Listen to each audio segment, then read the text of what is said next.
2026년 초 미국 법정에서 한 가지 이례적인 판결이 내려졌습니다. 세계적인 명품 브랜드 마이클 코어스가 자사 아울렛 매장에서 물건을 산 고객들에게 돈을 돌려주기로 합의한 겁니다. 이유가 뭐였을까요? 할인이 가짜였기 때문입니다. 잠깐, 할인이 가짜라니. 그게 무슨 뜻일까요? 여러분이 아울렛에서 코트 하나를 집어들었다고 상상해 보십시오. 가격표에는 정가 30만 원이라고 적혀 있고 그 위에 빨간 줄이 그어져 있습니다. 옆에는 판매가 12만 원, 할인율 60%. 가슴이 뛰기 시작합니다. 18만 원이나 아꼈다는 계산이 머릿속에서 자동으로 돌아갑니다. 그런데 만약 그 30만 원이라는 숫자가 처음부터 존재한 적 없는 가격이라면요? 그 코트가 백화점 매대에 단 한 번도 걸려본 적이 없고 처음부터 12만 원에 팔려고 만들어진 물건이라면요? 더 놀라운 건 이게 어느 한 브랜드의 꼼수가 아니라는 점입니다. 미국 캘리포니아주 법무장관실이 공식적으로 소비자들에게 경고했습니다. 오늘날 아울렛에서 파는 제품 대부분은 아울렛에서 팔기 위해 특별히 만들어진 물건이며 가격표에 적힌 정가는 지어낸 것일 수 있고 제품은 항상 세일 중이며 그 할인은 가짜일 수 있다고요. 그런데 이건 미국만의 이야기가 아닙니다. 한국을 볼까요? 2025년 기준 신세계 여주 프리미엄 아울렛 단일 매장 매출이 8,560억 원입니다. 롯데 동부산점이 8,330억 원, 현대 김포점이 7,456억 원. 전국에 수십 개씩 들어선 이 거대한 매장들을 정말로 안 팔리고 남은 재고만으로 채울 수 있을까요? 오늘 이 영상을 끝까지 보시면 아울렛이라는 공간이 어떻게 돌아가는지, 그 빨간 세일 딱지 뒤에 무엇이 숨어 있는지, 그리고 어떻게 하면 속지 않고 진짜 좋은 물건을 골라낼 수 있는지 전부 알게 되실 겁니다. 이 구조를 한번 이해하고 나면 앞으로 아울렛에 갈 때 여러분의 눈은 완전히 달라질 겁니다. 자, 그러면 가장 먼저 우리를 속이는 첫 번째 장치부터 뜯어보겠습니다. 바로 그 정가라는 숫자의 정체입니다. 아울렛에 가면 어떤 물건이든 반드시 두 개의 가격이 적혀 있습니다. 줄이 그어진 높은 가격과 그 옆에 훨씬 낮은 판매가. 우리는 이 두 숫자의 차이를 보는 순간 자동으로 이득을 계산합니다. 정가 29만 8천 원, 판매가 8만 9천 원, 70% 할인. 뇌가 흥분하기 시작하죠. 그런데 캘리포니아주 법무장관실은 이 구조에 대해 아주 명확한 경고를 내놓았습니다. 가격표에 적힌 비교 대상 가격, 그러니까 정가라고 표시된 그 높은 숫자가 사실은 그 제품이 실제로 소매점에서 팔린 적이 없는 가격일 수 있다는 겁니다. 애초에 존재한 적 없는 가격을 만들어 놓고 거기서 깎아주는 척하는 것이죠. 이걸 심리학에서는 앵커링 효과라고 부릅니다. 우리말로는 디내림 효과라고 하죠. 배가 대들 내리면 그 자리에 고정되는 것처럼 우리 뇌도 처음 본 숫자에 고정됩니다. 30만 원이라는 숫자를 먼저 보는 순간 머릿속에는 이 옷은 30만 원짜리라는 기준점이 박혀버립니다. 그 다음에 12만 원을 보면 그 옷이 실제로 얼마의 가치가 있는지를 따지는 게 아니라 30만 원짜리를 12만 원에 사니까 18만 원을 벌었다고 자동으로 계산해버리는 겁니다. 이 효과가 무서운 이유는 우리가 이걸 머리로 알고 있어도 여전히 당한다는 점이에요. 정가가 가짜일 수도 있다는 걸 논리적으로는 의심하면서도 눈으로 그 숫자를 보는 순간 감정적으로는 이미 싸다는 만족감이 차오릅니다. 이성과 감정 사이의 이 틈을 브랜드들은 정확하게 노리고 있는 겁니다. 법무장관실의 표현을 그대로 옮기면 이렇습니다. 그 표시 가격은 지어낸 것일 수 있고 제품은 항상 세일 중이며 그 할인은 가짜일 수 있다. 항상 세일 중이라는 말을 뒤집어 보면 그 세일 가격이 사실상 진짜 판매 가격이라는 뜻입니다. 30만 원은 누구도 내지 않는 가격이고 12만 원이 처음부터 의도된 가격이었다는 얘기죠. 우리가 아꼈다고 생각한 18만 원은 처음부터 존재하지 않았던 겁니다. 자, 그런데 여기서 한 단계 더 깊은 비밀이 나옵니다. 가격만 가짜인 게 아닙니다. 물건 자체가 우리가 생각하는 그 물건이 아닐 수 있다는 겁니다. 대부분의 사람들은 아울렛을 이렇게 이해하고 있습니다. 백화점에서 팔다가 안 팔린 옷, 지난 시즌 재고를 싸게 넘기는 곳. 사실 아울렛이라는 유통 개념이 처음 등장했을 때는 정확히 그 목적이었어요. 영어로 아울렛이라는 단어 자체가 배출구라는 뜻이거든요. 1930년대 미국 공장들이 흠집난 제품이나 남은 재고를 인근 주민들에게 싸게 팔기 시작한 게 시초였습니다. 문제는 그 이후에 벌어진 일입니다. 1970년대를 지나면서 아울렛은 거대한 쇼핑몰로 변했습니다. 전국 곳곳에 수십 개씩 들어선 어마어마한 매장들, 층마다 브랜드가 빼곡히 들어차 있고 시즌마다 새로운 물건이 쏟아져 들어옵니다. 여기서 상식적으로 한 가지만 생각해 보십시오. 재고라는 건 안 팔리고 남은 겁니다. 그런데 브랜드들은 재고가 많이 남는다는 건 장사를 못했다는 뜻이니까 애초에 재고를 최소화하려고 필사적으로 노력합니다. 그러면 전국 수십 개 초대형 아울렛 매장을 시즌마다 새 물건으로 가득 채울 만큼의 재고가 진짜로 생길 수 있을까요? 답은 절대 불가능합니다. 그래서 브랜드들이 묘안을 짜냈습니다. 아예 아울렛에서 팔 물건을 처음부터 따로 만들자. 이렇게 태어난 게 바로 FO, 즉 아울렛 전용 상품입니다. 영어로는 Made for Outlet이라고 합니다. 겉모습은 백화점 제품과 거의 구별이 안 됩니다. 로고도 똑같이 박혀 있고 디자인도 언뜻 보면 같아 보여요. 그런데 속은 완전히 다릅니다. 캘리포니아 법무장관실에 따르면 아울렛 전용 옷은 더 저렴한 소재로 만들어지고 인건비가 싼 나라에서 생산되며 단추나 지퍼 같은 부자재도 낮은 품질의 것을 씁니다. 겉은 명품처럼 번지르한데 속은 보급형인 셈이죠. 국내 유통 전문가의 증언도 이와 일치합니다. 20년 넘게 업계에 몸담은 한 전문가에 따르면 아울렛에 입점한 일부 브랜드는 소재와 봉제 방식, 디자인 요소를 다르게 적용한 세컨드 라인을 별도로 생산합니다. 원가는 낮추면서도 브랜드 정체성은 유지하고 가격대별로 다양한 고객층을 흡수하기 위한 치밀한 전략이라는 거예요.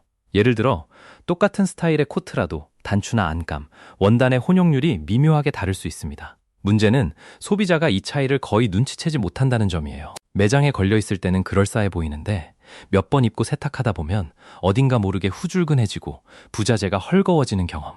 다들 한 번쯤 해보셨죠? 그게 우연이 아닐 수 있다는 겁니다. 명품 브랜드도 예외가 아닙니다. 오히려 명품일수록 이 전략을 더 적극적으로 활용한다고 알려져 있어요. 법무장관실은 이렇게 단언합니다.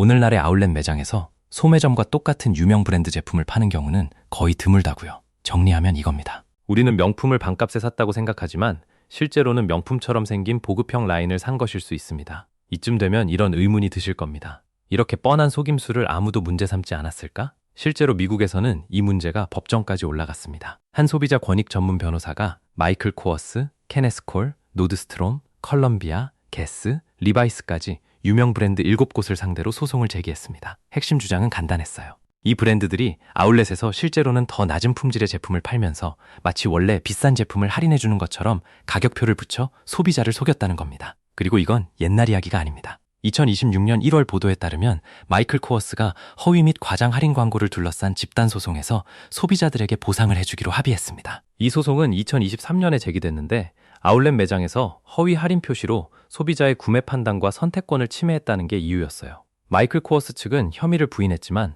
재판까지 가는 것을 피하려고 합의에 동의했죠. 보상 대상은 2019년 5월부터 2025년 11월까지 아울렛 매장에서 정가 대비 할인된 상품을 구매한 고객들이었습니다. 1인당 최대 $30의 매장 크레딧으로 보상이 이루어졌고 법원은 2025년 11월에 이 합의를 잠정 승인했습니다. 마이클 코어스만이 아닙니다. 미국의 할인 유통업체 로스도 실제보다 부풀린 정가를 표시해서 소비자를 속였다는 이유로 집단 소송을 당했습니다. 합의 금액이 무려 $485만, 우리 돈으로 수십억 원이 넘는 돈입니다. 유명 브랜드들이 줄줄이 소송을 당하고 합의금을 물어내는 현실.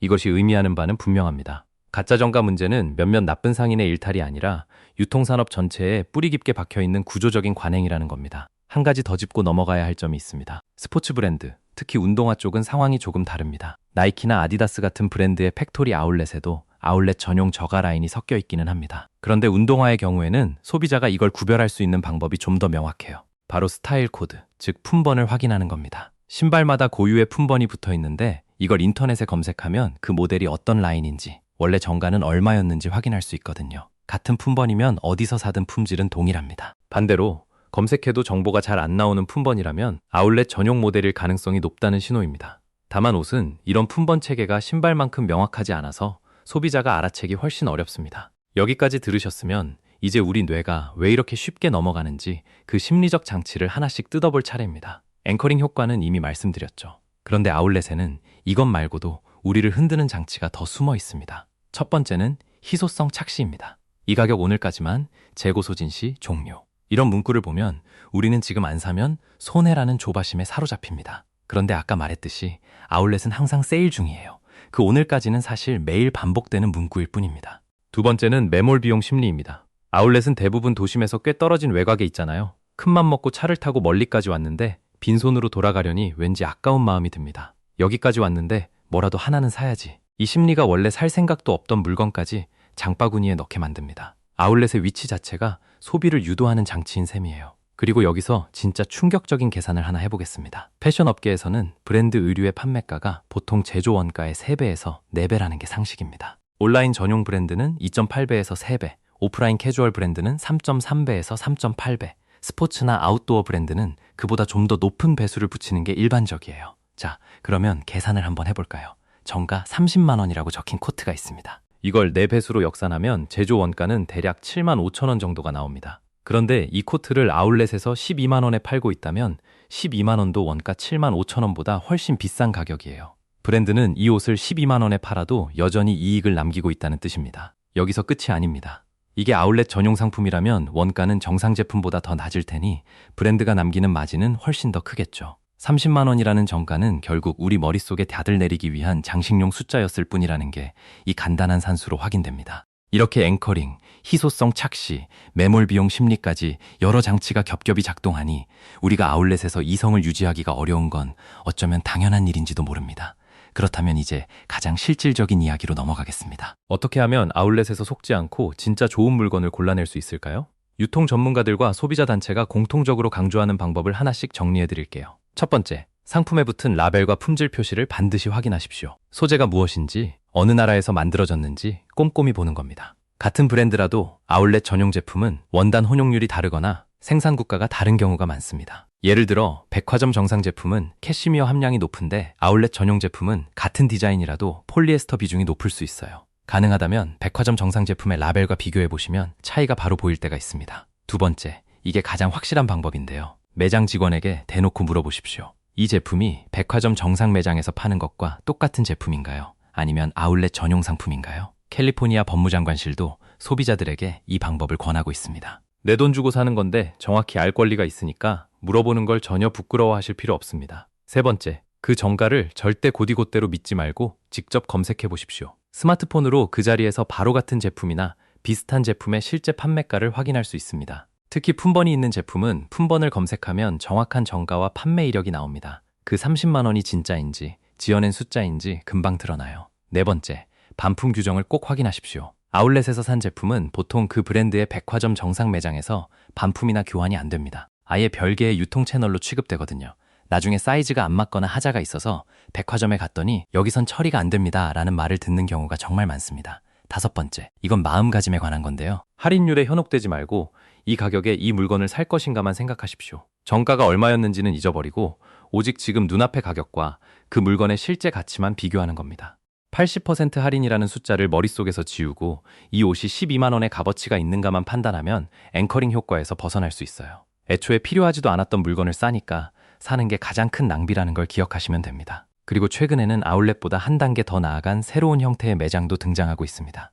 오프프라이스 스토어라고 부르는 곳인데요. 2025년 들어 국내에서 빠르게 늘어나고 있습니다. 유통업체가 브랜드의 재고나 2월 상품을 대량으로 직접 사들인 다음 창고형 매장에서 파는 방식이에요. 신세계는 팩토리 스토어, 현대백화점은 오프웍스라는 이름으로 운영하고 있죠. 일반 아울렛의 할인율이 30에서 50% 수준이라면 오프프라이스 매장은 30에서 최대 80에서 90%까지 할인이 가능하다고 알려져 있습니다. 유통업체가 재고를 통째로 떠안아 직접 팔기 때문에 가격 결정권을 더 많이 쥐고 있기 때문이에요. 다만 이런 새로운 매장이라고 해서 무조건 다 좋은 건 아닙니다. 라벨 확인하고 정가 검색해보는 습관은 어디에서든 똑같이 필요합니다. 자, 여기서 오해하지 말아야 할 것이 하나 있습니다. 오늘 이 모든 이야기는 아울렛에 가지 말라는 뜻이 절대 아닙니다. 오히려 반대입니다. 아울렛이 백화점보다 싼 데는 진짜 정당한 이유도 분명히 존재합니다. 가장 큰 이유는 유통비용의 차이예요. 백화점은 브랜드에게 판매 수수료를 아주 높게 받습니다. 2025년 12월 조사 결과를 보면 국내 백화점 최고 수수료율이 신세계 38%, 롯데 36%,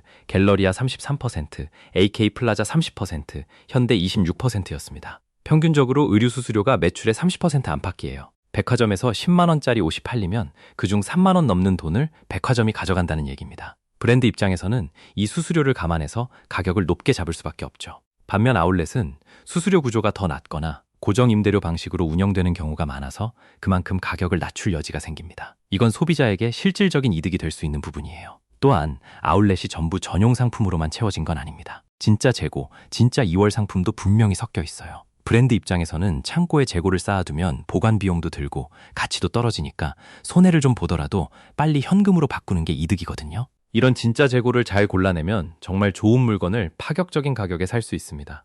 특히 지난 시즌 인기 제품이 재고로 남아 아울렛에 들어온 경우라면 그건 진짜 득템이 맞아요. 아울렛 전용 상품 자체도 무조건 나쁘게만 볼 건 아닙니다. 원가를 낮춰 만든 제품이니 싼 게 당연하고 품질이 조금 떨어지더라도 그 가격에 브랜드 감성을 누릴 수 있다면 그것대로 합리적인 소비일 수 있으니까요. 아이가 금방 자라서 몇 번 못 입을 옷이라거나 거칠게 막 입을 작업복이라면 굳이 백화점 정상 제품의 품질까지 필요하지 않을 수도 있잖아요. 핵심은 결국 이겁니다. 아울렛이 싸다는 사실 자체가 문제가 아닙니다. 문제는 우리가 무엇을 사고 있는지 모른 채 산다는 거예요. 경제학에서는 이걸 정보의 비대칭이라고 부릅니다.